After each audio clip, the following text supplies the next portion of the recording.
Hope you're having a great week, everyone. Welcome to Between the Horns, presented by your Southern California Toyota dealers, proud partner of the LA Rams. I'm JB Long, joined by my radio broadcast partners DeMarco Farr and Maurice Jones-Drew. MJD, what's this week entail for you before the Rams take on the Jacksonville Jaguars? Well, JB, because it's my old team, man, there's a lot of interviews. I've been talking with Jacksonville all week, trying to figure out what they think the Rams are going to do and how they can be better. And, it's cold up here in the Bay Area, so I've been trying to stay as warm as possible. I'm still trying to thaw out, but it's not helping that it's like 30 degrees here. So, And DeMarco, it is now December, so I understand you have an assignment today on the family front. I will have a Christmas tree tied to the roof of my car by 5 p.m. today, or I don't have a house. That's a good chore after we finish with our football conversation. And, of course, on this edition of Between the Horns, we're going to take a deep dive into what's ailing the Rams and how to fix it. Some of the show can be about the Jags, certainly, but I think we would all agree that Week 13 has far more to do about LA coming back home for the first time in a month.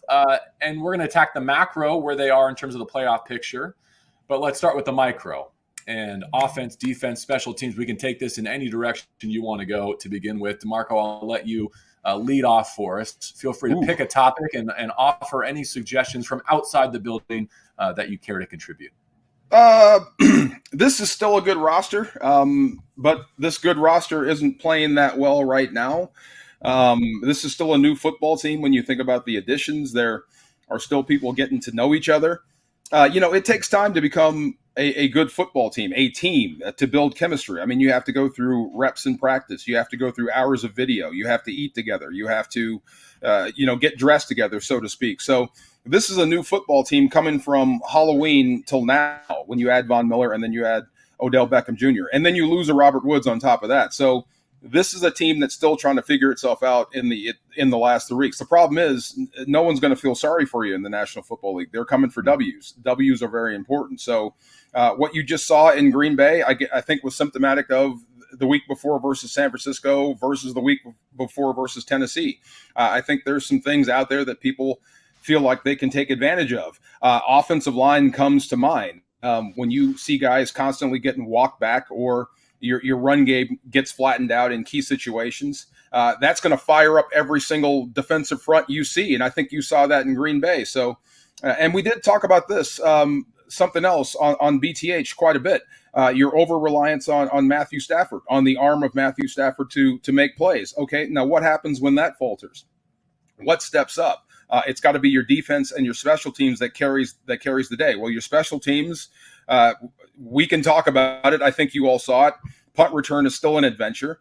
There's still some issues out there on special teams. And defensively, I mean, sometimes, Aaron Rodgers, the best in the business, just dragged you around the field a few times and you couldn't get the ball back. So when you're not opportunistic, you're not taking the ball away, and you're giving the ball away on special teams, and your quarterback is missing a lot more than he's hitting in key situations, that spells doom, that spells loss, especially on the road. So I think as this team gets better, as you get more reps, as you get more hours together, this is a good roster. Eventually, they'll start playing up to par on both sides on all three phases. We'll see. That's a pretty good synopsis. Why don't we shut it down and gather again at SoFi Stadium and take on the Jacksonville Jaguars? Our work here is done. No, but on all seriousness, Maurice, I mean, this is a week where there are think pieces being written, right, about what's going on with the Rams, why they're breaking down here again in the Thanksgiving window. Is there anything from maybe outside the facility that you think the coaches and the players hard at work here at Cal Lutheran in Thousand Oaks aren't already aware of? Not really. I mean, you know what you're doing. Like, this is the thing. As an outsider, we only can go off what we see on tape.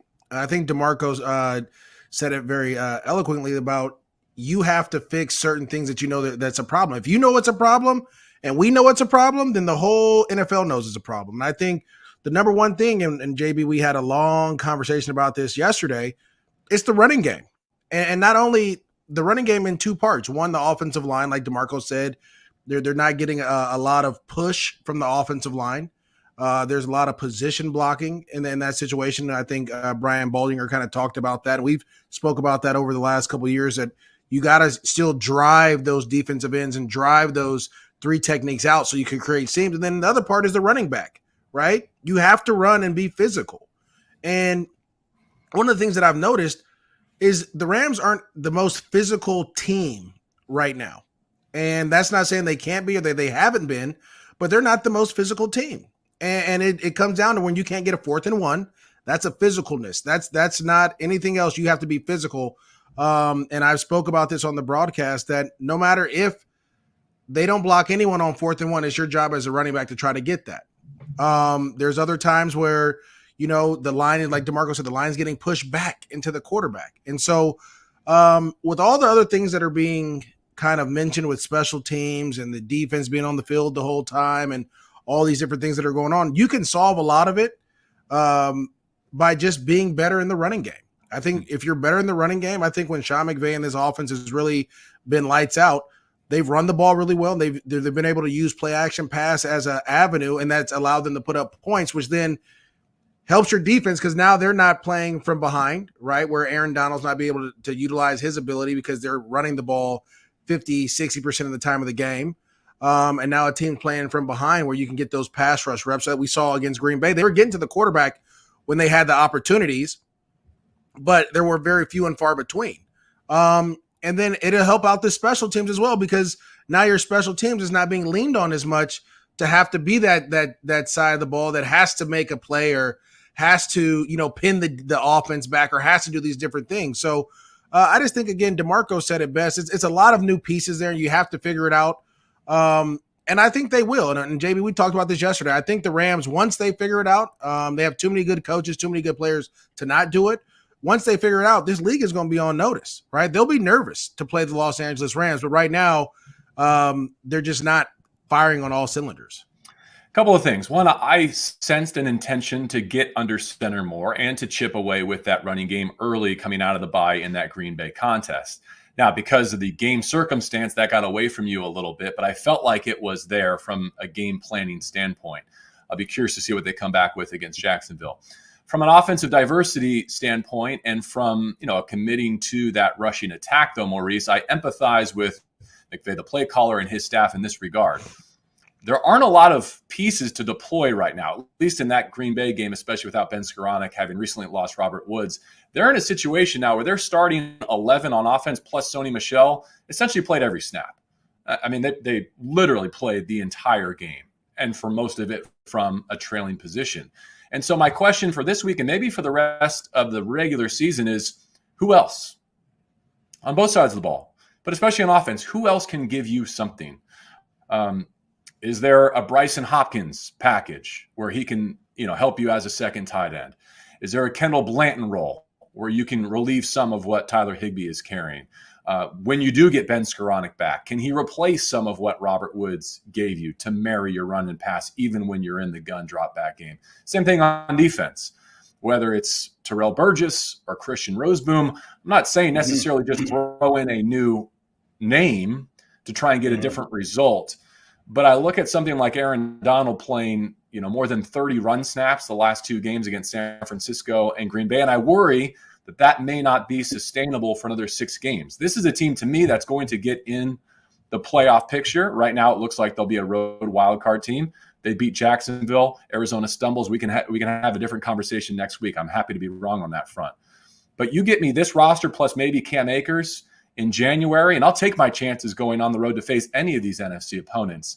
But I think there's a little bit of self-preservation there in terms of using more of your 48-man and 53-man roster to make sure you get there as close to intact as you possibly can. Well, JB, I would say this. The Rams are in dire need of a victory, right? And how do you get a victory?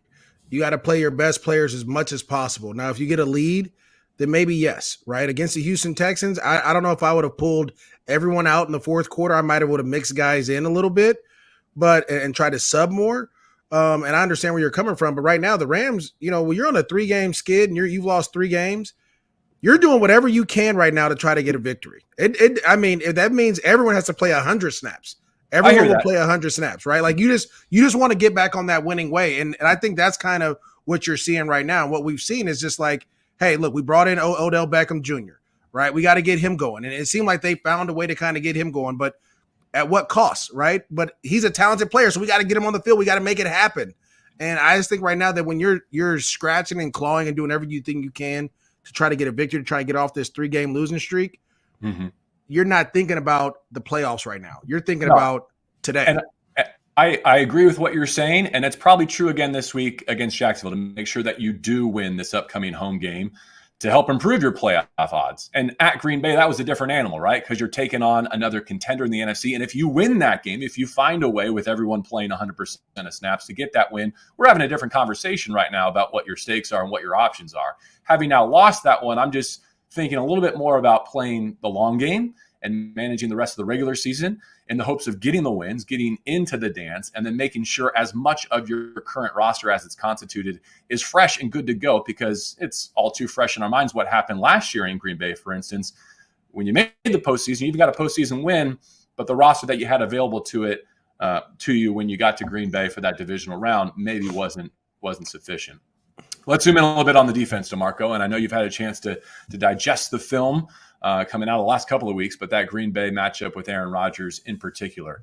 What fine-tuning can the Rams do on defense to give themselves a better chance to get off the field in these long drive situations? Wow, that's a hard one. You've got to do something at inside linebacker, especially against the pass. We all know what's happening. I think Troy Reeder against the run is one of the better linebackers out there. The guy is willing. He'll stick his nose in, and you see it when he lines you up. He can absolutely bisect you with a good hit. But in the passing game, I mean, in zone coverage, they're struggling. There's space there. There was space for Aaron Rodgers to operate. There was space for Garoppolo to operate. There was space for quarterback X, Y, and Z to operate. This is nothing new. So the game you have to play if you're Raheem Morris with inside linebacker, when do you bring in, say, a Taylor Rapp and line him up in the box and say, we need you for coverage purposes, and kind of sacrifice some of your toughness versus the run, and vice versa? When do you leave Reeder in there and say, we need to guard against the run and we'll let some things go in the passing game? But, against a guy like Aaron Rodgers, he's going to make you pay. When he finds your weaknesses, he's going to keep that weakness on the field and absolutely go after it. So if you're Raheem Morris, what do you do? I mean, how do you cover that up? I don't know. I'm not sure if there's a coordinator in the league that can cover that up. Same for the offense. When they're clearly attacking Brian Allen, your center, he's out there with one arm, or there's clearly something wrong. How do you cover that up if you're Sean McVay? You can't.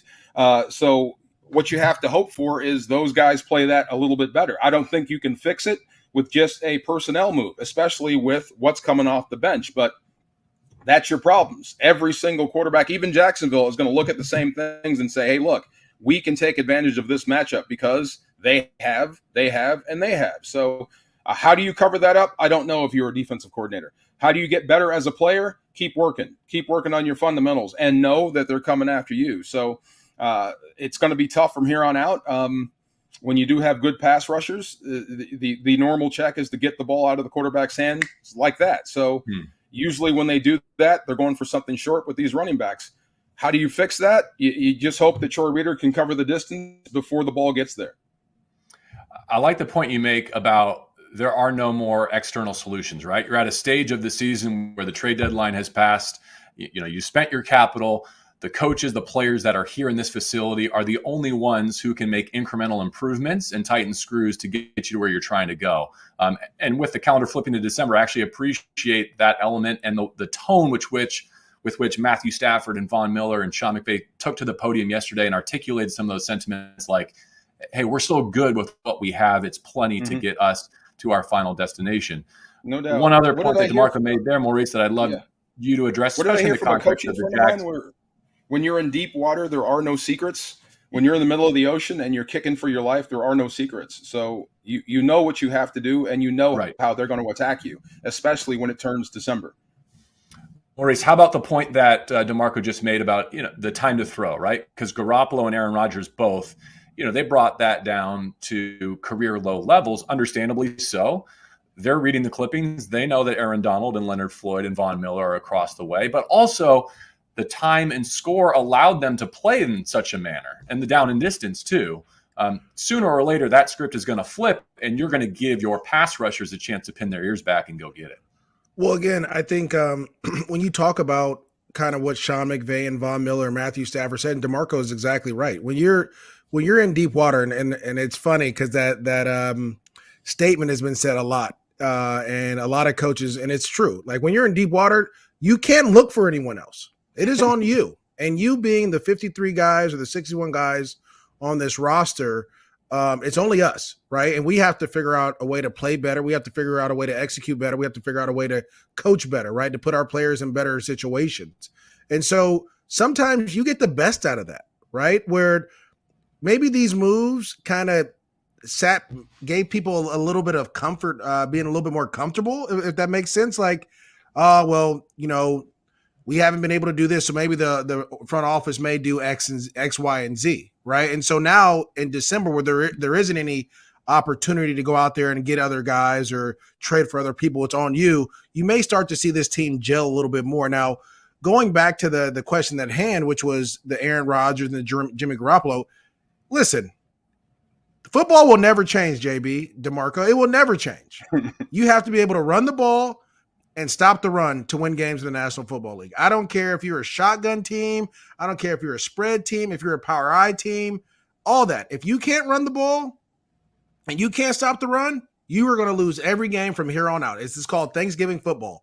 After Thanksgiving, the weather starts to change, football starts to change. And as you saw, the Niners started it off, and they've been on a run as of lately because they've been running the ball, I want to say 60% of the time or 65% of the time and throwing it 35, and watch the Packers start to do the same thing, no matter how good your quarterback is. And the reason being is there's three reasons for it. One, when you run the ball, you take the will away from the defense and the other team. You start to eke out first downs. You start to wear out the defense. They stop tackling in the fourth quarter. The second thing, it allows your quarterback to take a break, right? And I think that's something that we haven't really talked about. Matthew Stafford is throwing the ball at a high rate.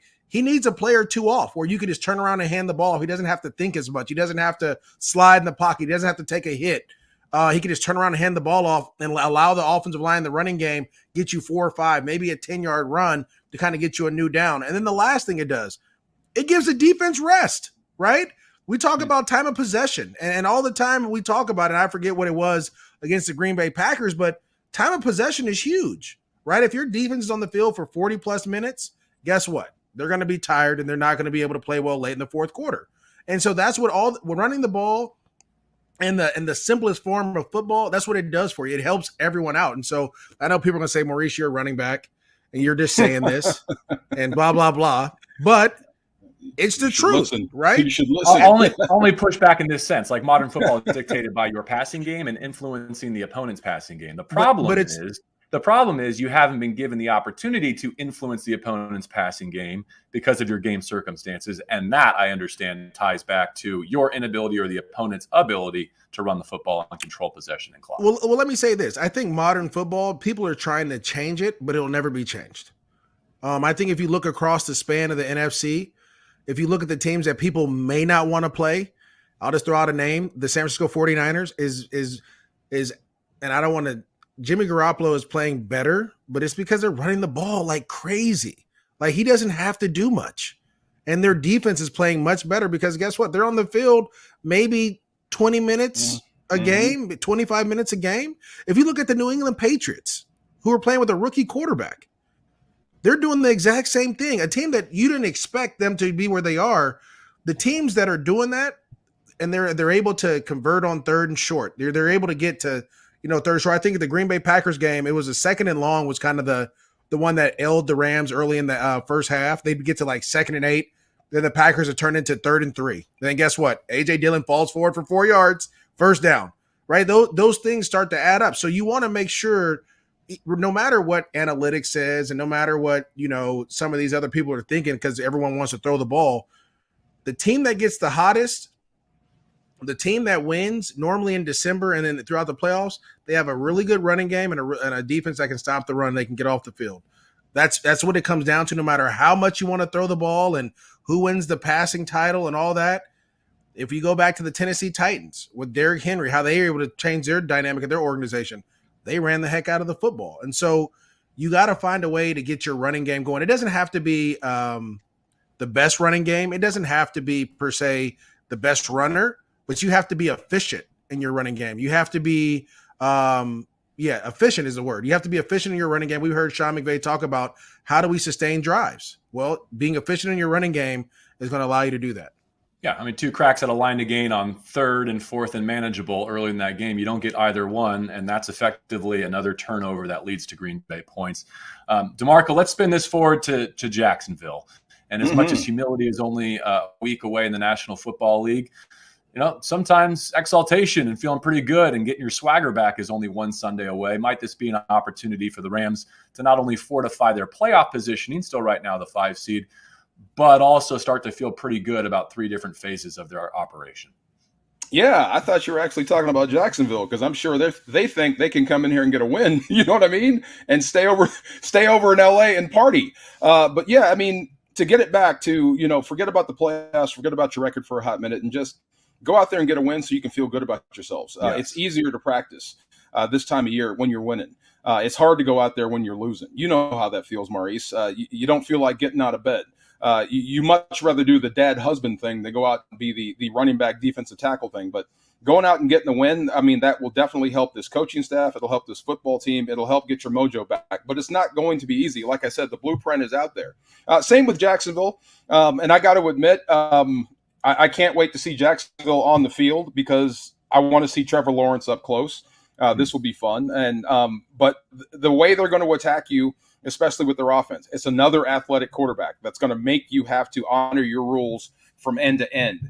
He is a viable run threat. So they do some tricky things that can give this defense issues. And on the other side, they can get after you. They can rush the passer a little bit. So if you're not on your game, if you play a similar game, or you come out with a similar intensity that you had in Green Bay, guess what? You're going to be in the 4th quarter against Jacksonville in a dogfight. So even though they're not as good, you have to bring your A game against just about anybody. So we'll see. Hopefully this week you'll have a better plan. The team will come together and start playing a little bit more as teammates, and with good chemistry on both sides of the football. Maybe you'll have a chance to get off the field on defense. Maybe you'll score a little bit more. And on special teams, maybe you'll keep possession so that you won't, flip the game upside down with 1 punt return. Maurice, last thing from me, we'd be remiss if we didn't have a quick conversation about Jalen Ramsey and his chance to face the team that drafted him for the first time, a couple of years removed from that trade, and then, of course, the contract extension that made him a Ram long-term. No regrets on this end. I don't think Ramsey has been everything he was promised to be, and even more to my estimation. Yeah, the funny thing is, since I've been in Jacksonville, there's been a ton of turnover, right? Owner, GM, head coaches, OCs, DCs, position coaches. The funny thing is that trade was only a couple years ago, and it's a brand new organization. There's not many people there that Jalen knew, right? I think the equipment guys are still there. Some of the people in the medical staff are still there, but that's about it. And so it's not going to be like I think people think it would be, where it's like it's your old coach, right? And it's your old GM, and it's not like that. All those dudes are gone because they traded Jalen, to be honest with you, because they allowed him to get out and other guys to get out, like Allen Robinson and other guys that have played well throughout the National Football League. So I think the Rams definitely won that one. I know there's a lot of people in Jacksonville that wish he was there. They still love him to death. But I will say this, and I would have to say this. This is the type of game. It's not about winning. It's about how you win. And I think that's the most important thing, right? Do you win this game against the Jaguars the right way by doing the things that you want to do, accomplishing your goals for this game? Or do you win it, because they're just not a good football team, right? Does that make sense? Mm-hmm. I think I'm not talking about margin of victory, but the style in which you attack. Yes, matters. Exactly. And I think that's how you get your mojo back, right? There's a thing called false enthusiasm, false confidence, all those things. If you beat Jacksonville and you don't beat them the right way, then it's like, we're happy. But then you got a tough matchup the next week. But if you go out there and you handle your business and you do it the right way and you get your swagger back and you're running the ball and we're seeing the play action pass and the double moves, and defensively you're getting off on 3rd down and you're stopping the run because they're going to run the ball and you're doing all these things, that's how you get back into the win column the right way. And I think the Rams have a great opportunity to do that. But please let me say this. Jacksonville is a physical team. and they are going to try to punch you in the mouth. They're going to try to run the ball with Carlos Hyde and James Robinson. They're going to do all these things, play action pass. And defensively, don't get it twisted. Josh Allen is one of the young premier defensive ends that can get to the quarterback. And so you have to understand that they have some guys on that side of the ball too that can make some problems. Miles Jack's another guy that's one of the better young, not young anymore, but one of the better linebackers, more athletic guys. So you have challenges that you have to be able to face and make. But like I said, if you win it the right way, if you win this game the right way, if you win this game and then win it the right way, all of a sudden I think, we'll be talking a little different tomorrow or next week. UCLA Bruins stay forever young, Maurice. You know what? I'm still hurt off of the Kenny Young one, but I thought let it go. We got another one in LA this week. Appreciate the preview. DeMarco, your thoughts as well. Have a good rest of your week. Looking forward to being with you back at SoFi. It has been too long for all of us. Thank you for tuning in this week to Between the Horns, presented by your Southern California Toyota dealers, proud partner of the LA Rams. As always, we hope you can join us inside SoFi Stadium to experience the Rams house. Just 3 remaining games left in the regular season home slate, beginning Sunday with Jacksonville. Go to therams.com/tickets, therams.com/tickets to purchase yours today. Meantime, have a good rest of your Thursday and a great finish to your week.